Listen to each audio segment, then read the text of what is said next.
အားလုံးပဲမင်္ဂလာပါ MK channel မှာပြန်လည်ကြိုဆိုပါရခင်ဗျာဗီဒီယိုလေးမစခင်ကျွန်တော်ရဲ့ channel လေးကိုကျေးဇူးပြုပြီး like and subscribe လေးနှိပ်ပေးခဲ့ပါဦး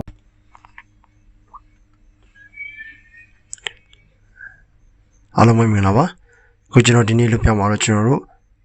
Redmi 8ကိုကျွန်တော်တို့ official ကျွန်တော် bootloader unlock ကိုတောင်းပြီးတော့နောက်9ရက်ပြည့်နေ့မှာကျွန်တော် bootloader unlock တော့ပြန်ထည့်ပြီးကျွန်တော် data တော့ bootloader unlock လုပ်မှာပါနော်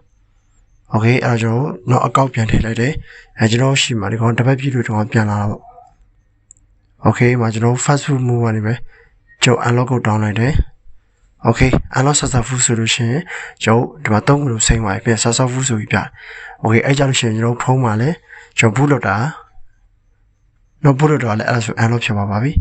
အဲ့ဆိုလို့ရှိရင်တော့ကျွန်တော် global change နဲ့ကောင်ကျွန်တော် change ရပြီเนาะကျွန်တော်ဒီနေ့ change ပြမှာကျွန်တော် Redmi 8เนาะဒီကောင်ကျွန်တော်တစ်ပတ်မှာကျွန်တော်အဲ့ဟိုကျွန်တော်ရှိပထမလာတဲ့အမှအဲ့ကျွန်တော်ကုတ်တောင်းပေးလိုက်တယ်ကုတ်တောင်းပြီးပြီးတော့နောက်တစ်ပတ်ကြာကျွန်တော်ပြန်လာတဲ့အခါကျွန်တော်ကုတ်ကအဆင်ပြေသွားဗျနောက်ခုဆိုမှ unlock successful ဖြစ်ပြီโอเคအဲ့ဒီကောင်ကိုကျွန်တော်တို့ကအဆင်ပြေပြီဖြစ်တဲ့အတွက် Redmi 8တို့ 8A တို့ကတော့တောင်းတော့ကျွန်တော်ကုတ်တွေလည်းဟိုဖြစ်တဲ့အတွက်ဒီ bootloader unlock ဆိုလို့ရှိရင်တော့ official 9ရက်ဆောက်ရတယ်ဗျโอเคမဆောက်ရင်လို့ရှိရင်တော့ကျွန်တော် hardware နည်းနဲ့เนาะ hardware နည်းနဲ့ hardware ဆရာကြီးကအဲကျွန်တော်အားချင်းပြီးတော့အဲ့လိုမျိုး software ရေးရတဲ့ဆရာကြီးလည်းရှိပါရဲ့။ဟိုတချို့ကြတော့လည်းတောင်းတော့ခေါင်းဆောင်ခံနေတဲ့အတွက်အဲ official ပဲချိန်ကြရဗျ။တချို့ကြတော့လည်းအဲ hardware နည်းနဲ့ချိန်ပြီးတော့မှကျွန်တော်မှန်နေပါဆွဲတဲ့က14ဝါတဲ့ဟာလည်းကြုံရတယ်ဗျာနော်။အဲ့ဒီဟာကိုကျွန်တော်တို့ကခုဒီမှာကျွန်တော်တို့ official ချိန်တဲ့နည်းနဲ့ပဲအဲကျွန်တော်ဒီဝင်မြောက်ပြီးတော့ဖြစ်ပါရဲ့။ Okay နော် model 2နော် model တော့ကျွန်တော်ဒီ UFO fast move ကနေပဲကျွန်တော်တော့ဒါကဆက်လိုက်တယ်ဗျပြင်ကျွန်တော် fast move ပြီးတော့တခါ flat နေလိုက်တယ် okay ပြင်ကျွန်တော်မှာ define ရင်းကိုသူကနော်ဟောဖြစ်နေပြီ download ဟောဖြစ်နေပြီကျွန်တော် firmware ရေးနေပြီပေါ့ define ရင်း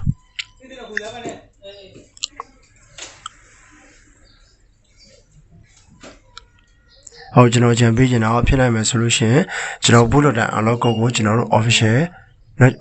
တပတ်ဆောင်အောင်ဆိုလို့ရှိရင်လည်းတပတ်ဆောင်နဲ့တော့တပတ်ဆောင်ပြီးတော့ပဲရေးပါလို့ကျွန်တော်တို့အချိန်ပေးကြပါတယ် hardware နည်းနဲ့တော့မလုပ်စေချင်ပါဘူးမိမိရဲ့ဆက်ကိုလည်းသူတို့ဟိုမိမိဆက်ကိုလည်းနော် Aussie တွေဖောက်မှာဖြစ်တဲ့အတွက်ပြင်နိုင်မယ်ဆိုလို့ရှိရင်တော့ Redmi 8A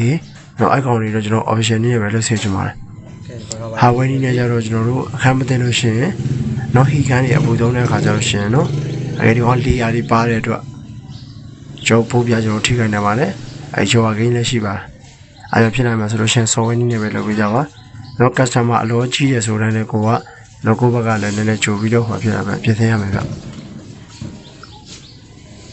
အော်ကျွန်တော်တို့ကိုယ်တိုင်ဆိုင်ကျင်တဲ့မိတ်ဆွေများအနေနဲ့လည်းခုကျွန်တော်တို့ပထမဦးစွာအနေနဲ့ကတော့ bootloader unlock ကိုတောင်းပါနော် mi flat unlock နဲ့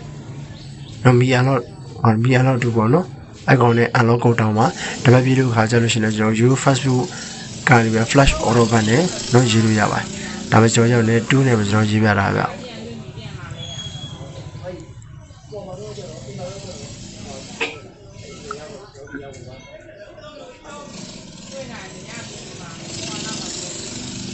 ကျွန်တော်နည်းနည်းဟို Redmi ကနည်းနည်း file များတဲ့အတွက်တော့ဟိုနည်းနည်းတကယ် file ရေးတဲ့ခါကျနည်းနည်းကြာမှာဗျ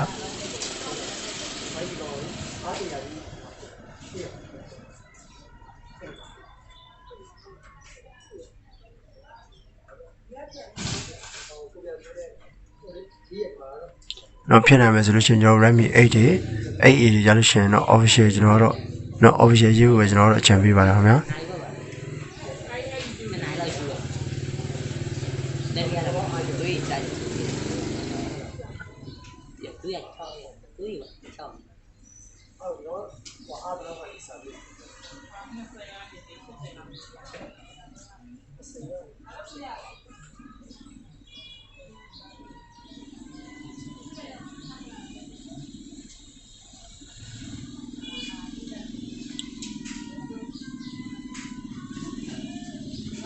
ဟုတ်ကဲ့ချိုးနေရပါကျွန်တော် place and post လေးကျွန်တော်သုံးလာပါတယ်တရားရုံးအကြိုက်ရိုက်မှာဆိုလို့ရှိရင်ပို့ပြီးတော့နောက်ကျွန်တော်အချိန်ကြာမြင့်မှာဆိုတော့ပါအားလုံးနားလည်ပြီးမျိုးလင်းပါတယ်ဟုတ်ကဲ့ကျွန်တော်လုပ်တဲ့ဥပမာဖုန်း software တွေနောက်ဖုန်းလိုအပ်တဲ့ဟာတွေနော်ကျွန်တော်အကုန်လုံးကျွန်တော်မှတ်တမ်းဖြစ်ကျွန်တော် YouTube မှာကျွန်တော်အမြဲတင်ပေးပါပါခင်ဗျာ โอเคကျွန်တော်နဲ့ error တူတဲ့မိတ်ဆွေတွေလည်းအဆင်ပြေပါစေကျွန်တော်မျှော်လင့်ပါတယ်ခုမှတော့စမ်းသပ်နေတဲ့ညီကိုတွေအတွက်တွေလည်းအဆင်ပြေပါစေ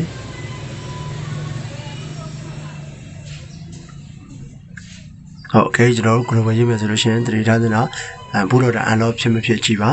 နောက်ပြီးလို့ရှိရင်ကျွန်တော် firmware တွေကိုလည်းတေချာစစ်ပေးပါတော့ကြ firmware တွေကျွန်တော်မှာပြီးတက်မှာဆိုလို့ပါ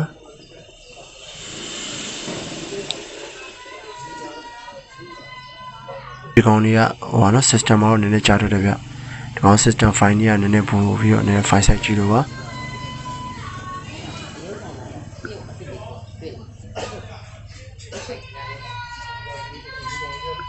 ပေကျွန်တော်ဆက်ကလည်းနည်းနည်းဟို run full ဆိုနည်းနည်းတော့ကြားတယ်ဗျနော် game စီတို့ကိုလည်းစမ်းသပ်မယ်ဆိုလို့ရှိရင်လည်း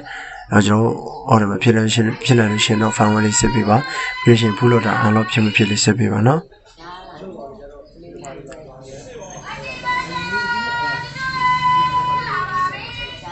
ကျွန်တော်ကြံပေးချင်တော့ကျွန်တော်တို့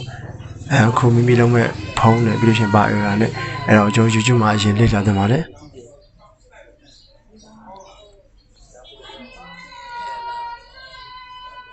โอเคနော်ကျွန်တော် firmware ရတော့ကျွန်တော်အကုန်လုံးရေးပြီးပါပါပြီ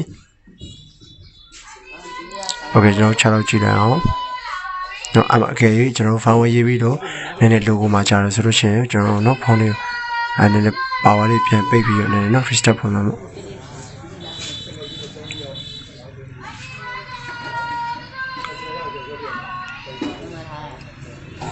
ကျွန်တော်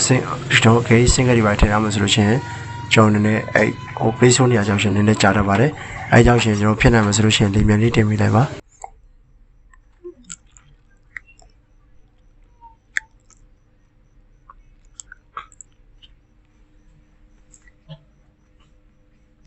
အဲ့တော့ကျွန်တော်လေမြန်တင်ပေးလိုက်တယ်လေမြန်မတင်ဆိုလို့ရှိရင်နေရာမှာကျွန်တော်ကြာနေမှာဆိုလို့ပါ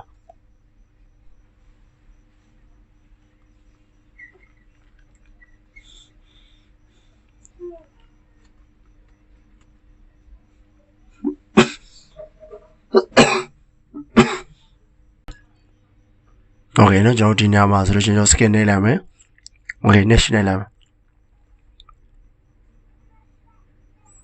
โอเคပြင်ကျွန်တော်မလိုရတဲ့ဟာကျွန်တော်ပိတ်လိုက်မယ်နော်ပြင်ကျွန်တော်မှာအဆက်ကိုနေပြီပါ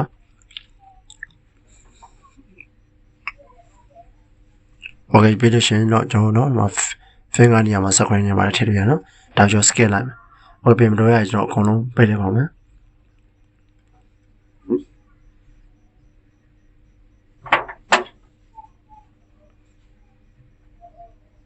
โอเคတော့ဒီညရောက်လာပြီဗျ